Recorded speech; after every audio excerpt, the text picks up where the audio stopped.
Sasagutin natin ang isa sa mga most frequently asked questions every time we travel abroad. Anong card ang ginagamit nyo to withdraw money sa ibang bansa? So, in this vlog, I'll share with you what card we always use at paano din kayo makakasave on your future trips. So, the card we always use, it's our GCash card. Yes, GCash works not just for online payments, but you can also use it to withdraw money abroad. Nagamit na namin to when we went to Taiwan, Japan, and recently Thailand. And so far, wala namang naging problem. Actually, I already uploaded a video before where we compared the GoTime and GCash card when withdrawing money in Japan.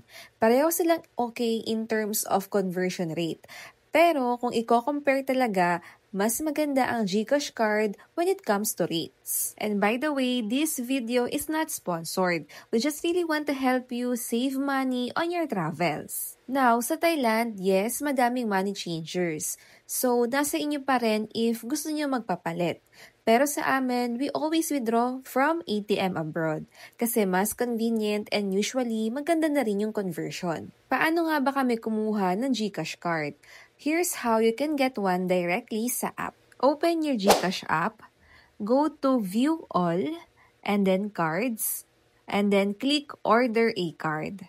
Fill out the details and delivery address, pay the fee, usually around 215 pesos, and wait for it to be delivered, usually within 7 to 10 business days. Once you receive the card, make sure to activate it in the app. Now, quick disclaimer, sa Thailand, particularly sa K-Bank ATM kung saan kami nag-withdraw, merong ATM withdrawal fee of 250 baht per transaction.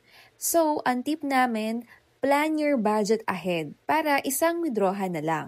Take note, maximum withdrawal per transaction is 30,000 baht. Here's how we did it at the K-Bank ATM sa airport.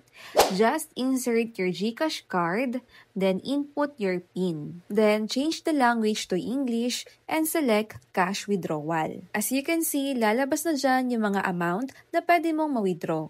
Or you can also enter the correct amount. So ako, I just entered the amount and then click confirm. And may lalabas na message na mayroong 250 baht na withdrawal fee. Just click accept and that's it. Makukuha mo na yung pera mo. I hope this video helps you in planning your future travels.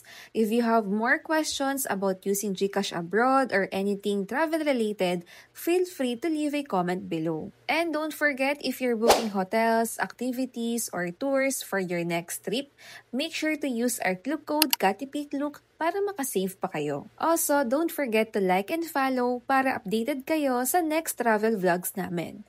Thanks for watching and ayun lang, babush!